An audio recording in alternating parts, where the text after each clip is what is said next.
अस्सलाम वालेकुम मैम। वालेकुम अस्सलाम। सिर्फ 4 स्टूडेंट्स हैं?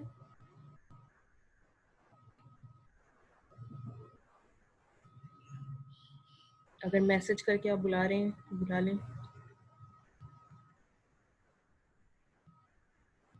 ऐसे हम ग्रुप में मैसेज करते हैं।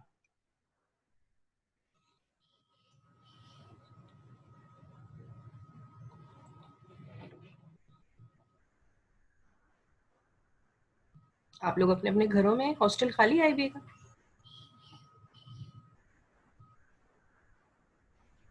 यस मैम, घर पे ही है सब। यानी जो डीसी साहब की जो ग्रेव है उसकी तरफ कोई भी नहीं गया होगा? मैम गए थे लड़के बहुत, लेकिन वो वही गए थे जो वहां पे रह सकते हैं घरों में। अच्छा, हॉस्टल किसी के बिल्कुल पास, खाली क्योंकि हॉस्टल्स में अलाउ नहीं है रहना। सही।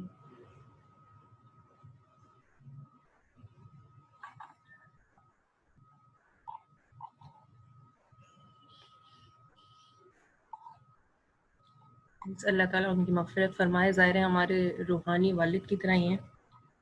मेरे तो अपने वालिद भी नहीं है इस दुनिया में, तो जो बड़े होते हैं, जो कोई मसला लेके आप जिनके पास जा सकते हैं, जिनको कोई बात बता सकते हैं, जो आपको सही गलत बता सकते हैं, वो फिर वालिद की तरह ही लगने लगते हैं।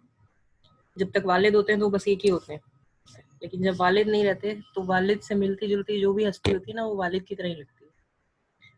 तो जाहिर है हमारे लिए ऐसे ही थे वो, और इतना उन्होंने जाहिर है उनका कंट्रीब्यूशन है। बचपन से लेकर आज तक हम लोग जहाँ जहाँ पहुँच रहे हैं, जिस मुकाम पर पहुँच रहे हैं, उनका कंट्रीब्यूशन है जाहिर।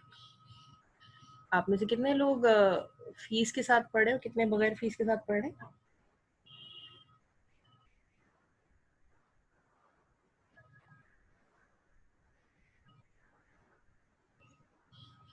हैं यहाँ पर स्कॉलरशिप वाले बच्चे हैं? मैम स्कॉलरशिप्स वाले हैं, बहुत है।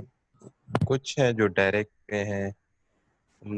क्लास में तकरीबन मेरे ख्याल से 6 बच्चे थे जो डायरेक्ट पे थे। सिर्फ 6? मैं था, बाकी सारे शाहजेब था, वो मेरे ख्याल से मजीद था, बाकी सब जो है वो उस पे हैं, स्कॉलरशिप पे हैं।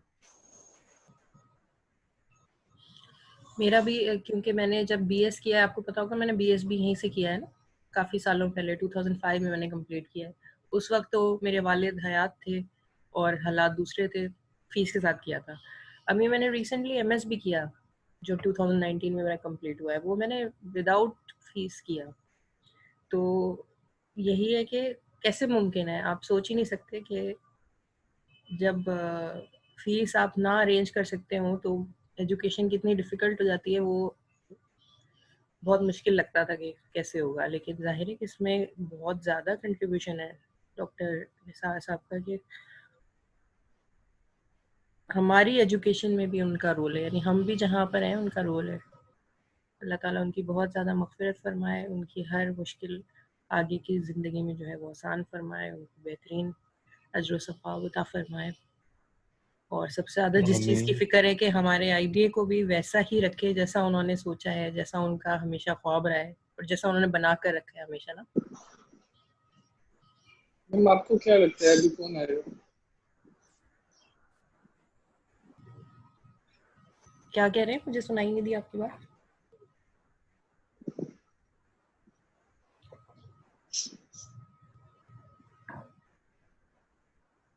चलें, आमीन सुम्मा आमीन।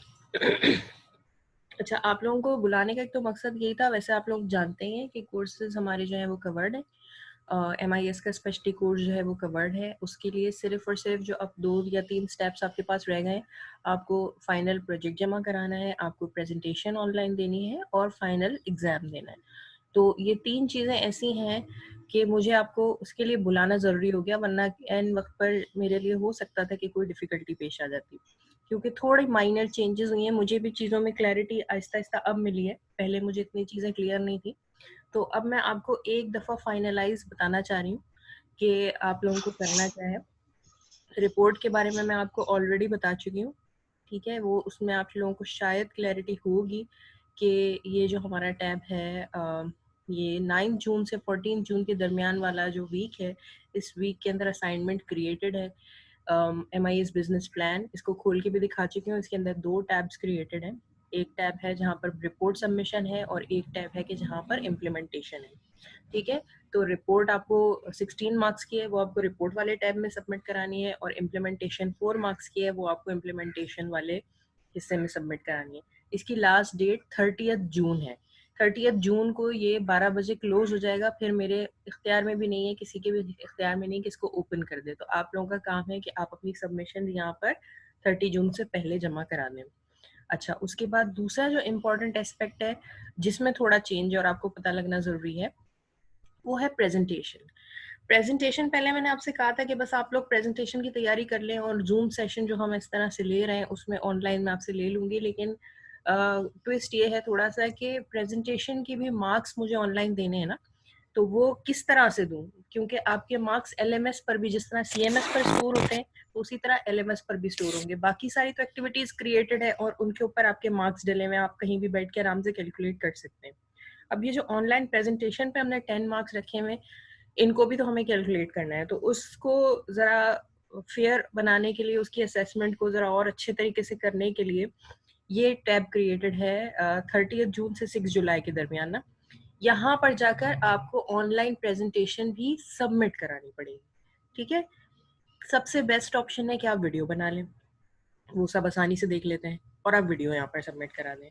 अगर आप वीडियो नहीं बना सकते, पहली बात ये कि वीडियो इसमें 100 MB तक की जो है फाइल साइज अपलोडेड जो है वो एक्सेप्टेबल है। अगर आपकी वीडियो 100 MB से छोटी होगी या कंप्रेस होने के बाद वो 100 MB से छोटी रह जाएगी, तो आप उस वीडियो को एज इट इज सबमिट करा सकते हैं। जो जफरुल्लाह की वीडियो मैंने आप लोगों के साथ शेयर की थी, वो यहाँ पर एज इट इज सबमिट है। लेकिन लेट सपोज आपकी वीडियो का साइज थोड़ा सा बड़ा है और वो डायरेक्टली सबमिट नहीं हो सकती, तो आप क्या कर सकते हैं, उसको किसी भी सोशल नेटवर्क प्लेटफॉर्म पर अपलोड कर सकते हैं। जैसे यूट्यूब पर अपलोड कर दें, फेसबुक पर अपलोड कर दें, किसी ड्राइव पर अपलोड कर दें, किसी भी ऑनलाइन प्लेटफॉर्म पर अपलोड कर दें, और उसका सिर्फ और सिर्फ लिंक यहाँ पर शेयर कर दें। वर्ड फाइल में लिंक डालें और वो वर्ड फाइल यहाँ पर डाल दें, तो मैं वो वीडियो जाकर ऑनलाइन देख सकती हूँ। ये भी आप कर सकते हैं। अच्छा, अगर आप वीडियो बनाना आपके लिए पॉसिबल नहीं है, ज़्यादातर के लिए नहीं होगा मुझे अंदाज़ा है, तो आप PPT पावर पॉइंट प्रेजेंटेशंस बना सकते हैं। वॉइस ओवर वाली बनानी बहुत आसान है, आप लोगों के साथ मैं उसका ट्यूटोरियल भी शेयर कर दूंगी कि आप पावर पॉइंट स्लाइड्स तो हर बच्चे को यहाँ पर बनानी आती होंगी। एक सिर्फ क्लिक होता है, और वो जब आप उस पर क्लिक करते हैं तो वो फिर आपकी वॉइस भी रिकॉर्ड होनी शुरू हो जाती है। तो एक क्लिक से ज़्यादा कोई नई मेहनत नहीं है। तो आप वॉइस ओवर PPTs बनाए, वो भी आप यहाँ सबमिट कर सकते हैं। तीसरा और जो जरा डिफिकल्ट ऑप्शन है, जो मुझे कम पसंद है लेकिन फिर भी आपकी आसानी के लिए मैं आपको ऑप्शन दे रही हूँ, वो ये कि आप अगर वॉइस ओवर PPT भी नहीं बना सकते और आप वीडियो भी सबमिट नहीं करा सकते, तो बहालत मजबूरी आप यहाँ पर सिर्फ अपनी PPT जमा कराएं, जिसमें आपकी आवाज़ नहीं होगी, जिसमें आपकी पिक्चर नहीं होगी।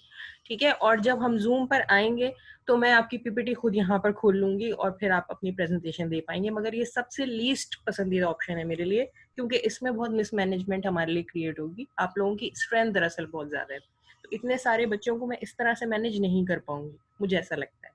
तो आप अगर पहले 2 ऑप्शन में से कोई ले सकते हैं तो 100% इनकरेज है कि आप इन दोनों में से कोई ऑप्शन लें। वहाज मैं आपका क्वेश्चन ले रही हूँ, 1 मिनट में अपनी बात कंप्लीट कर दूँ।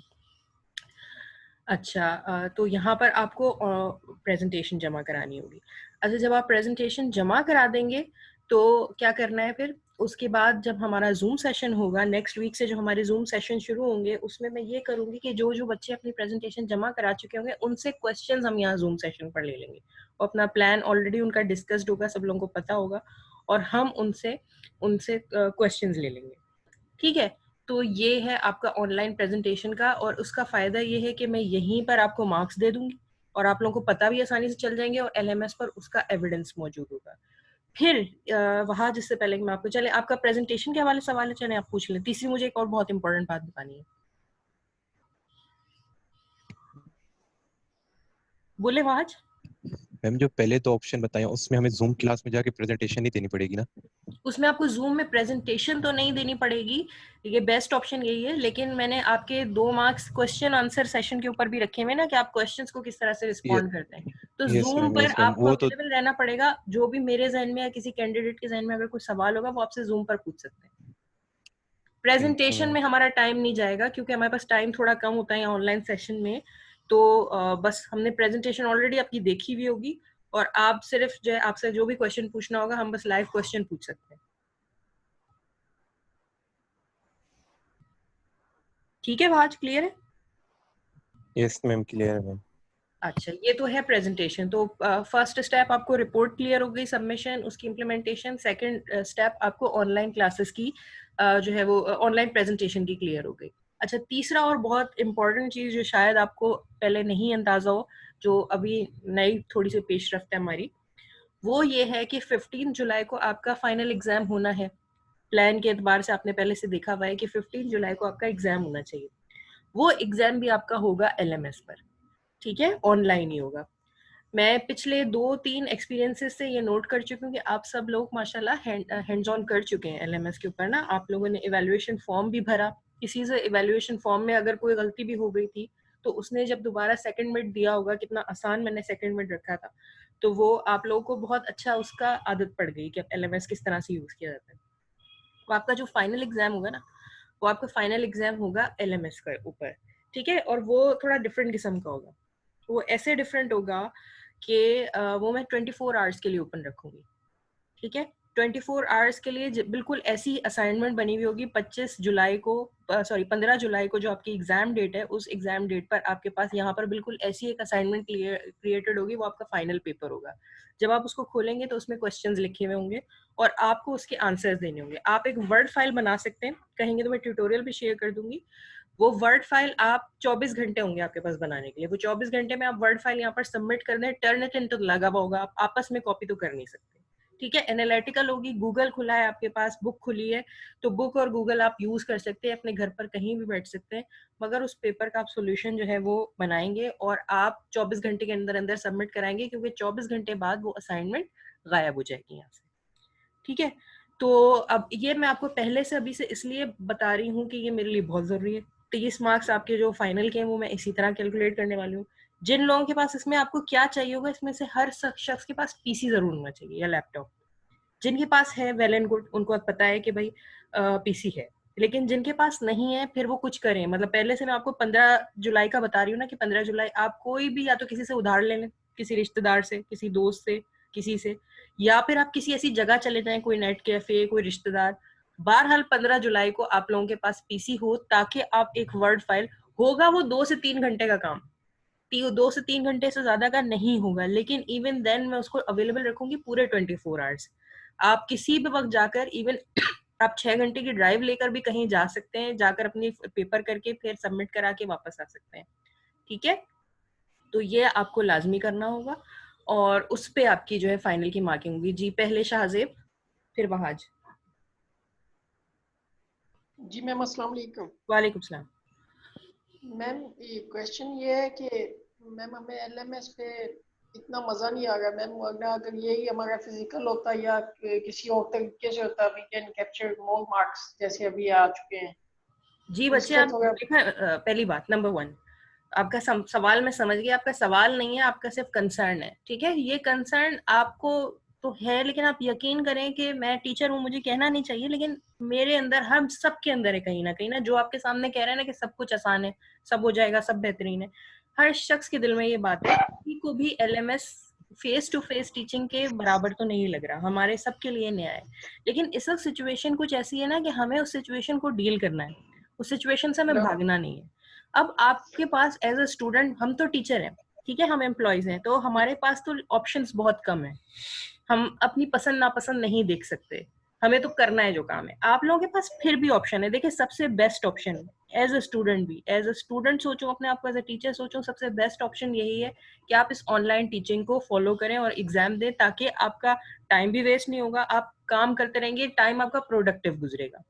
नंबर 2, अगर आप इसके बिल्कुल ही आपको लग रहा है आपके मार्क्स अच्छे नहीं आएंगे, तो आपको पता है ना कितनी फ्लेक्सिबिलिटी दी गई है। पहला तो ये कि आप विड्रॉ कर सकते हैं, अगर आपको बहुत ही कोई मेजर ही मसला है और आप बिल्कुल ही नहीं कर सकते हैं, तो आप विड्रॉ कर जाएं, सारे कोर्स पूरा सेमेस्टर फ्रीज कर दें।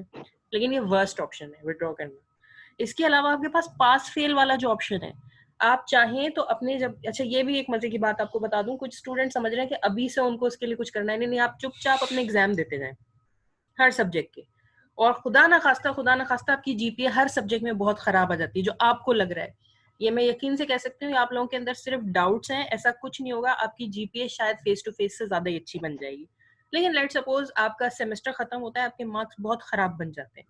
दूसरा ऑप्शन आपका, जब तक टाइम गुजरेगा, सीएमएस पर विड्रॉ के साथ एक दूसरा ऑप्शन भी अवेलेबल होगा, वो है पास फेल वाला ऑप्शन। आप अगर उसको सिलेक्ट कर लेंगे तो आप अगर पास हैं तो आपका पासिंग काउंट हो जाएगा उन तमाम सब्जेक्ट्स में जिसमें आप पास फेल सेलेक्ट कर लेंगे। उस सब्जेक्ट के अंदर आपकी जीपीए काउंट नहीं होगी। किसी की 99% मार्क्स आए, किसी के 60% मार्क्स आए, दोनों बराबर हो जाएंगे। सिर्फ कोर्स का क्लियर होना बहुत जरूरी है, ठीक है। अगर आप पास फेल मोड सेलेक्ट करते हैं तो आप अपनी जीपीए को इग्नोर कर देते हैं, मार्क्स का कोई फर्क नहीं होगा। नंबर 3, अगर आप कहते हैं नहीं नहीं मुझे तो जीपीए ही चाहिए और बहुत अच्छी चाहिए, मुझे ये पास फेल वाला चक्कर भी कबूल नहीं है, तो तीसरा ऑप्शन आप लोगों के पास ये है कि आप लेटर ग्रेड ले सकते हैं। लेटर ग्रेड का ऑप्शन भी आपके पास फाइनल एग्जाम के तक अवेलेबल हो जाएगा। ये वो ऑप्शन है कि लेट सपोज मैंने आपको कुछ मार्क्स दिए, 70 दिए, 65 दिए, आपको कबूल नहीं है, आपको पसंद नहीं आए मार्क्स, और आपने कहा कि नहीं अगर ये फेस टू फेस होता, अगर हम क्लास में पढ़ रहे होते तो मैं बहुत अच्छे मार्क्स ले लेता, फेस टू फेस एग्जाम में, पेपर पेंसिल एग्जाम में बहुत अच्छे लगे, तो एलएमएस की वजह से मेरे एग्जाम खराब हुए। उस केस में आप लेटर ग्रेड सेलेक्ट करें। आपने यहाँ से 100 में जो भी मार्क्स लिए होंगे वो 100 में से मार्क्स आपके 60% बन जाएंगे। लेट सपोज किसी ने 100 में से 100 लिए हैं तो उसके 60 मार्क्स हो जाएंगे, और 40 मार्क्स का आपका जब भी इंस्टीट्यूट खुले, 1 महीने बाद, 10 महीने बाद, 1 साल बाद, अल्लाह माफ करे, जब भी इंस्टीट्यूट हमारा, अल्लाह करे कि जल्द से जल्द खुले, लेकिन खुदा ना खास्ता देर भी हो सकती है, जब इंस्टीट्यूट खुलेगा आपका 40 मार्क्स का वैसा ही पेपर होगा जैसे आप देना चाहते हैं, ठीक है, और वो आपके मार्क्स बन जाएंगे। तो इतनी सारी फ्लेक्सिबिलिटीज है। अगर आपको पसंद नहीं आ रहा है तो आप इनमें से कोई एक फ्लेक्सिबिलिटी ऑप्ट कर सकते हैं। वहाज, क्या पूछना चाह रहे हैं? मैम मेरे 2 क्वेश्चन है। पहले तो पेपर के हवाले से ये क्वेश्चन था कि मैम क्या हमारा जो पेपर होगा वो हमारे पास अवेलेबल होगा एलएमएस पे, हम उसको डाउनलोड करेंगे और 24 आवर्स के अंदर अंदर एक और वर्ड फाइल अलग से बनाएंगे ना मैम, या जी वहीं पे बेटा, बैठ पहले के मैं करना है? आपका क्वेश्चन सुन रही हूँ, मगर आपकी ये करेक्शन कर दूं, वर्ड फाइल अवेलेबल नहीं होगी, आपको डाउनलोड नहीं करना होगा। वर्षा, मैं आपका भी क्वेश्चन लूंगी, ठीक है। आपको जो असाइनमेंट जब आप खोलते हैं तो यहाँ पर एक डिस्क्रिप्शन लिखा हुआ होता है, मैं, अगर मेरी स्क्रीन नजर आ रही है, जब आप असाइनमेंट यस खोलते हैं मैम। तो आपको एक वो डिस्क्रिप्शन में क्वेश्चन पेपर सामने ही होगा, वो आपको डाउनलोड नहीं करना पड़ेगा।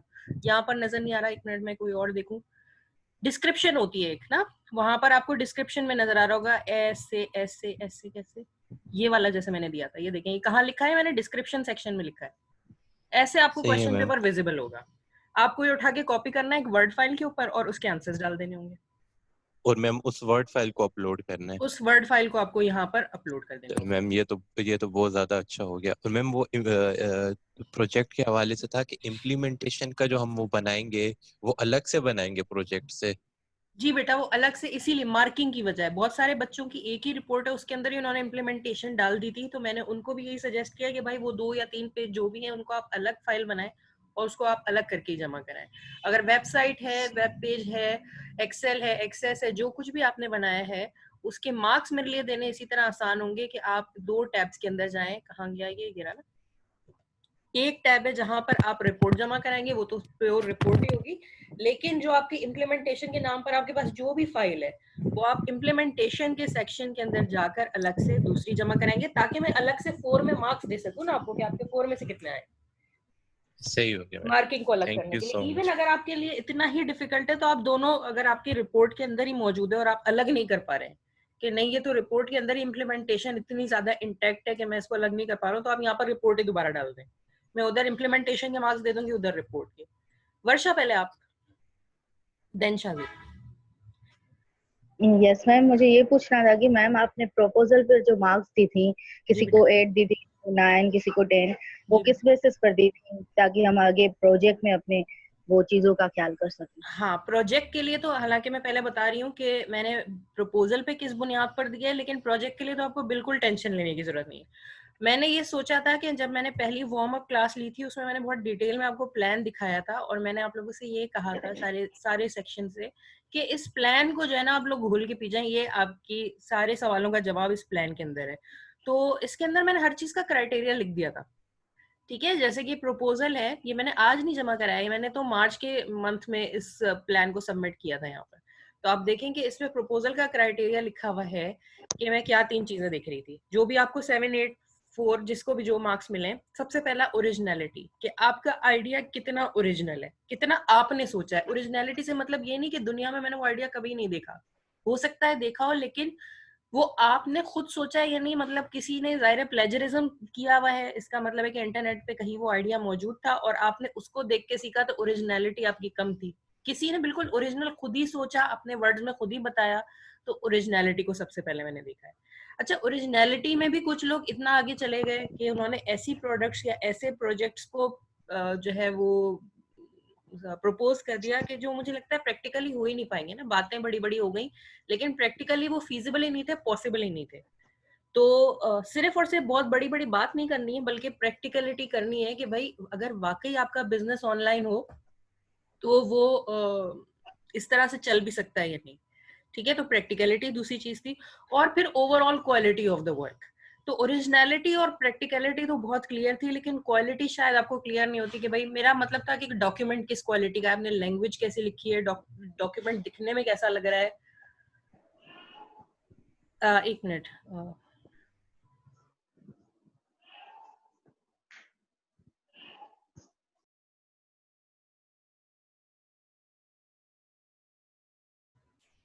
जी। तो हाँ, क्वालिटी का एस्पेक्ट ऐसा हो सकता है कि आप लोगों को थोड़ा समझ ना आ रहा हो, तो आप लोगों के किसी के मार्क्स कम आए, किसी के ज्यादा है, तो उस चीज को बेहतर करने के लिए जो है मैंने अब यहाँ पर तो असेसमेंट क्राइटेरिया दे दिया आपको एलएमएस के ऊपर। अब फाइनल प्रोजेक्ट जब भी आप बनाने बैठे और जमा कराने बैठे तो आप कुछ ना करें, बल्कि आप एक असेसमेंट क्राइटेरिया को खोल के देखें। मुझे एक मिनट, जरा मेरा इंटरनेट स्लो है, मैं 1 मिनट का आपसे गैप चाहिए।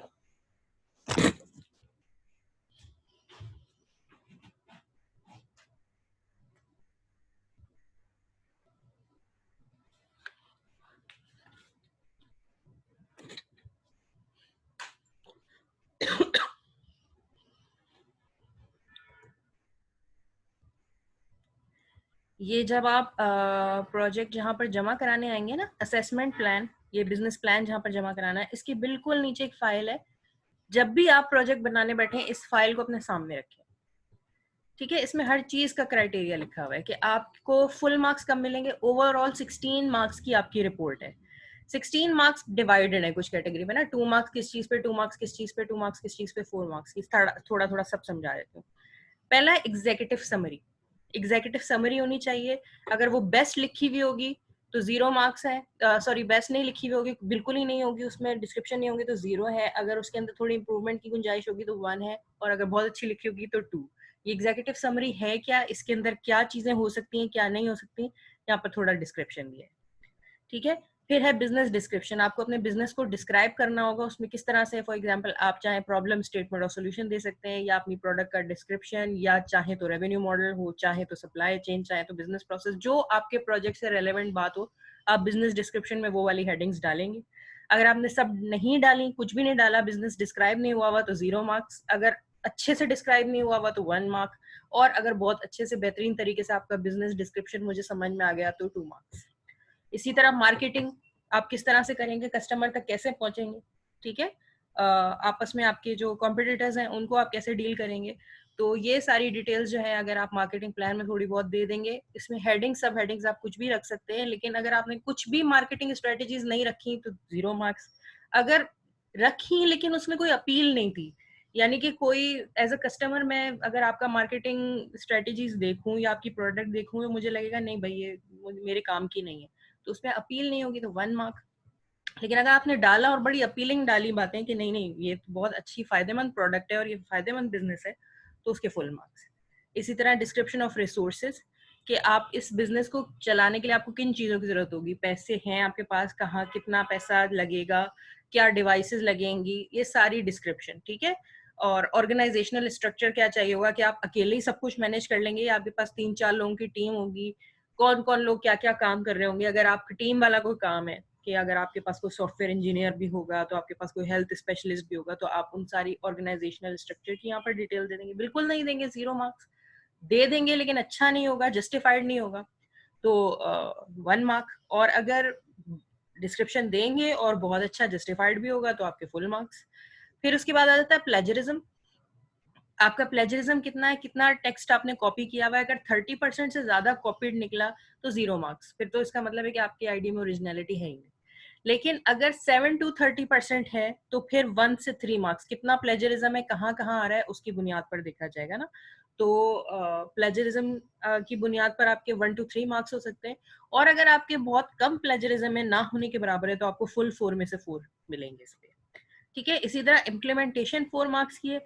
इम्प्लीमेंटेशन आपने बिल्कुल जमा ही नहीं कराई तो आपके 0 मार्क्स। अगर आपने जमा कराई है मगर वो समझ ही नहीं आ रही, समझ आने वाली नहीं है, वो आपके बिजनेस को रिफ्लेक्ट नहीं कर रही, समझ नहीं आ रहा उसमें, तो वो उसकी क्वालिटी के अंदर इश्यूज हैं, तो 1 से 3 के दरमियान मार्क्स। और अगर आपने बहुत अच्छे तरीके से इम्प्लीमेंट कर दिया और बात समझ में आ गई है कि ठीक है ये बिजनेस प्लान इस तरह से एग्जीक्यूट होगा, तो 4 में से 4 मार्क्स। जी क्वेश्चन जो पूछ रहे हैं वहाज। मैम प्लेजरिज्म के हवाले से क्वेश्चन ये था कि क्या हमें वहाँ पे अलग से हेडिंग दे के बताना पड़ेगा कि हमने नहीं ये नहीं नहीं चीज यहाँ से कॉपी की है या कुछ नहीं ऐसा नहीं, कुछ भी बिल्कुल नहीं है, सिर्फ प्लेजरिज्म आपने तो अपलोड मेरा करना। चेक करना खुद काम है। जब आप अपलोड करते हैं ना, सिमिलैरिटी रिपोर्ट आपको टर्निटिन खुद देता है, ये इसमें आपको कुछ करने की जरूरत नहीं है, आपको सिर्फ असाइनमेंट सबमिट करानी है, खुद ब खुद ये प्लेजरिज्म आपका नजर आ जाएगा। उसके अगर आप खुद देख लीजिएगा कि आपकी प्लेजरिज्म कितना बन रहा है। अगर 30 से अबव बन रहा है तो समझ ले मार्क्स गए सारे, लेकिन अगर 30 से कम बन रहा है, 0 से 7 है या ना होने के बराबर है, तो आप समझ ले कि फुल मार्क्स हैं प्लेजरिज्म में आपके। और अगर 30 के आसपास है, 25 है, 20 है, तो आप समझ लें कि आपके 4 आउट ऑफ 4 तो नहीं होंगे, लेकिन बस आ जाएंगे 2.5 3। जी शाजिब। मैम आपकी आवाज सही नहीं आ रही थी, ये आपने जो टर्निटिन वाली बात की समझ में ही नहीं आई। दोबारा बोलूं? मैं ये कह रही मैम हूँ कि जब आप देखें, आपने बिजनेस प्लान भी, प्रपोजल भी सबमिट कराया है ना, जब आप टर्निटिन असाइनमेंट सबमिट कराते हैं वो आपको सिमिलैरिटी रिपोर्ट खुद ही दे देता है। वो सिमिलैरिटी रिपोर्ट ही प्लेजरिज्म होता है। ठीक है।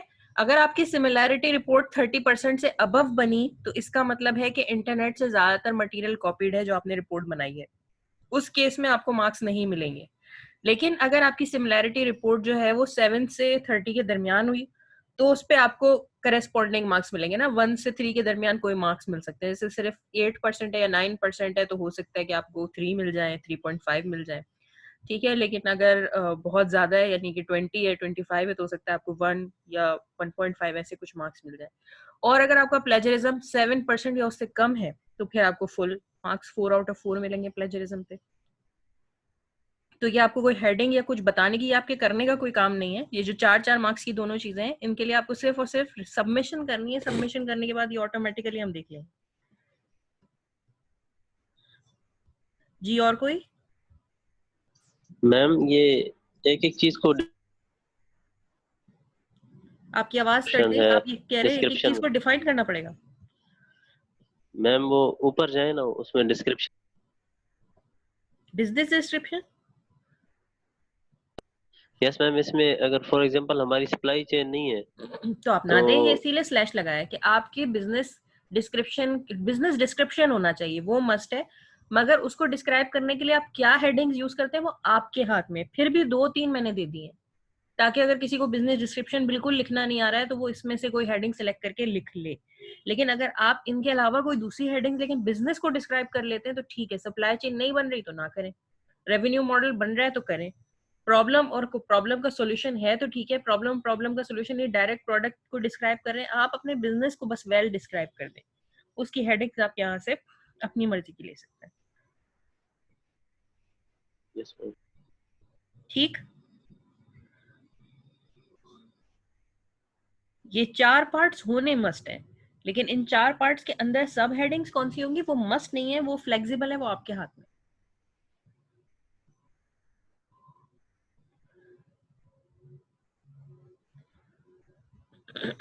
अब क्लियर है? कोई बोले? और मैम जी बच्चे। मैम फॉर्मेट वगैरह तो नहीं होगा ना कोई उसका, नहीं जो हम फॉर्मेट रिपोर्ट बनाएंगे मस्ट नहीं उसका? किया, आपके हाथ पे छोड़ा है कि आप किस तरह का फॉर्मेट रखते हैं।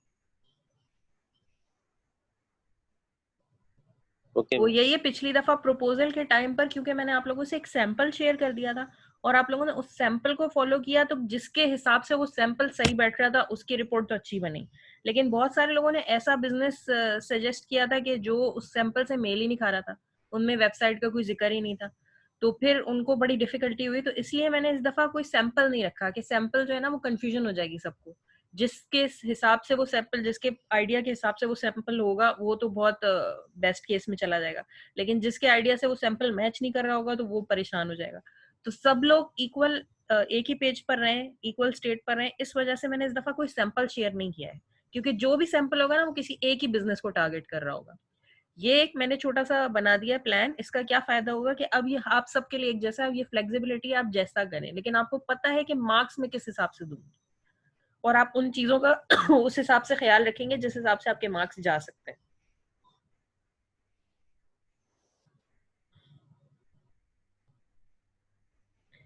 ठीक हो गया बच्चे? Yes ma'am, thank you. यही है, और किसी को कोई सवाल नहीं है? फाइनल स्पेशली ये तो खैर आसान आसान बातें हैं, आप लोग अभी बिला वजह इसकी टेंशन लेने, ये इतना यस मैम। परेशानी का मसला नहीं मैम है। मुझे तसल्ली दें मैम कि आपको फाइनल एग्जाम वाली बात क्लियर हो गई है और फाइनल मैम यस एग्जाम आप मैम, दे एक्सक्यूज वो मी। देंगे। अच्छे से क्लियर, मैम ठीक वो है, बहुत अच्छे से क्लियर। उसमें कोई मैम ये प्रॉब्लम नहीं है। Implementation, no ma'am, ma'am implementation अगर आप एक दफा थोड़ा क्लियर और कर दें तो, कि इसमें क्या चीज इम्प्लीमेंटेशन से मस्ट बेटा रिपोर्ट। मेरा ये मतलब है कि आपका जो भी आप प्लान में बातें लिख रहे हैं वो मुझे थोड़ा सा नजर आए कि वो किस तरह से जो है वो कस्टमर को नजर आ रही होंगी, उसकी कोई विजुअलाइजेशन आंखों के सामने नजर आए, सिर्फ मैं अपनी इमेजिनेशन पर ना चलूं। जब हम रिपोर्ट पढ़ रहे होते हैं तो रिपोर्ट पढ़ के आपके जहन में आपकी इमेजिनेशन है, मेरे जहन में मेरी इमेजिनेशन है, वो दोनों क्लैश कर सकती है। तो हम एक ही पेज पर रहें, जो बात आप बताना चाह रहे हैं वही मैं समझूं, इसके लिए आप एक छोटा सा विजुअलाइजेशन क्रिएट कर दें। अगर आपकी जो प्लान है, जो बिजनेस है, वो किसी वेबसाइट के जैसा है कि आप कोई ऑनलाइन वेबसाइट करेंगे, वहां कस्टमर ऑर्डर करेगा, तो आप एक वेबसाइट डेवलप कर सकते हैं। इतनी HTML हमने सीखी है, इतनी वेब डेवलपमेंट हमने सीखी है कि आप वेबसाइट डेवलप कर सकते हैं। अगर आप वेबसाइट डेवलप करना चाहें, वेबसाइट डेवलप कर दें। अगर आपका जो प्रोजेक्ट है उसका वेबसाइट से कोई रिलेशनशिप बैठ नहीं रहा है और डेटाबेस से बैठ रहा है, तो MS एक्सेस का कोई आप डेटाबेस क्रिएट कर दें और उसमें आप टेबल्स बनाकर दिखा दें कि ये इधर ऑर्डर की टेबल होगी, इधर प्रोडक्ट, इधर रीजन, इधर टाइम, और वो डेटाबेस सॉल्यूशन आपका सामने आ जाएगा। वो डेटाबेस की MS एक्सेस की फाइल वहां पर अपलोड कर दें। अगर आपका प्रोजेक्ट ऐसा है कि उसमें MS एक्सेस भी बनाने की जरूरत नहीं है और आपको वेबसाइट भी बनाने की जरूरत नहीं है, एक्सेल की शीट पर ही आप दिखा सकते हैं। ठीक है, फॉर एग्जाम्पल किसी ने कहा भाई ऑनलाइन असेसमेंट सिस्टम के ऑनलाइन एग्जाम कैसे होंगे, तो वो तो एक्सेल की मार्क्स पे, एक्सेल पे ही कैलकुलेट हो सकते हैं। मैं भी आपका रिजल्ट वगैरह जो कुछ मेंटेन करती हूँ एक्सेल पर ही करती हूँ। तो आप एक्सेल पर भी अपडेट करना चाहें तो अपना पूरा इंफॉर्मेशन सिस्टम एक्सेल पर ही बना सकते हैं, वो आप वहां पर अपलोड कर दें।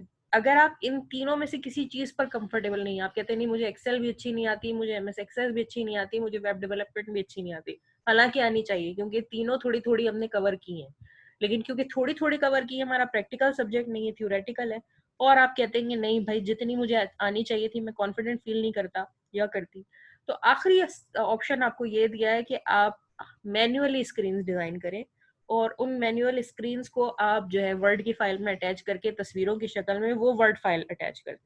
लेकिन ये लास्ट ऑप्शन है, ये जाहिर के मार्क्स उसमें आपके उस तरह से, किसी ने अगर वेबसाइट पूरी बनाई है, किसी ने अगर MS एक्सेस का प्रॉपर डेटाबेस बनाया है, उसका मतलब उसने थोड़ी ज्यादा मेहनत की है, उसको थोड़े ज्यादा मार्क्स मिलेंगे।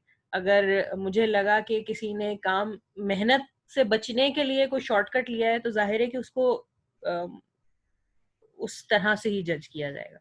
तो बहरहाल आपको सिर्फ और सिर्फ स्क्रीन विजुअलाइजेशन दिखानी है।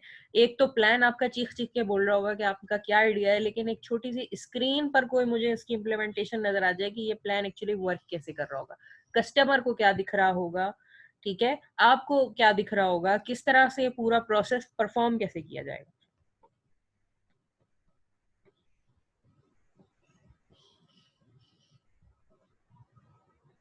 समझ में आया वहाज या नहीं?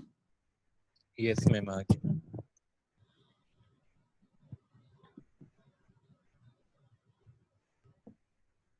जी बस, और किसी को कोई बात नहीं पूछनी है? सबको सब कुछ क्लियर है?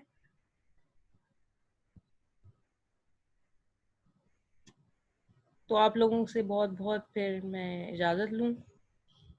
और गुड लक कहूँगी आप लोग आगे के जितने भी स्टेप्स हैं उनमें अच्छे से परफॉर्म करें।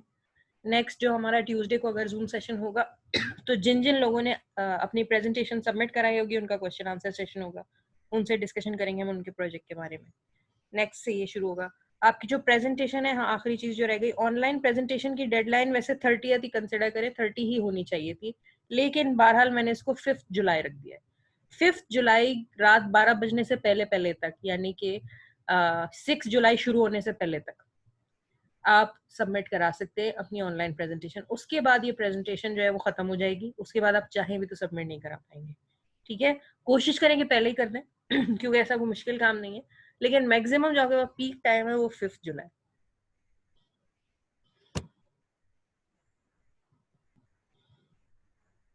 सही है अब्दुल्ला, कोई सवाल तो नहीं है जी आपको? Adil, Areeba? No ma'am. Ma'am final के अंदर एक ही चैप्टर है, एथिक्स वाला। नो नहीं मैम। बेटा, पूरा कोर्स है, ठीक ठीक, ओके। पूरा कोर्स इस हवाले से कि देखिए बुक आपके पास है, इंटरनेट आपके पास है, आपको कुछ याद नहीं करना, कोई रट्टा नहीं मारना, सिर्फ और सिर्फ उन कॉन्सेप्ट को समझना है ताकि आप उनको अप्लाई कर सकें।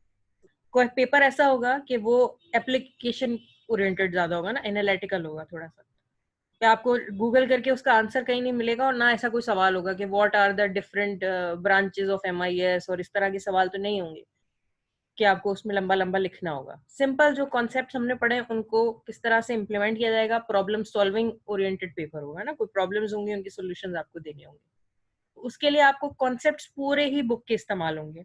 हो सकता है कोई चीज मैं आपसे टेक्नोलॉजी के हवाले से पूछ लूँ, हो सकता है कोई चीज मैं आपसे इलेक्ट्रॉनिक बिजनेस के हवाले से कोई प्रॉब्लम दे दूँ, तो वो कॉन्सेप्ट सबके इम्पोर्टेंट है। रीडिंग आपको एक दफा करनी होगी सबकी, और वो रीडिंग भी रट्टे वाली नहीं, क्योंकि बुक तो आपके पास है।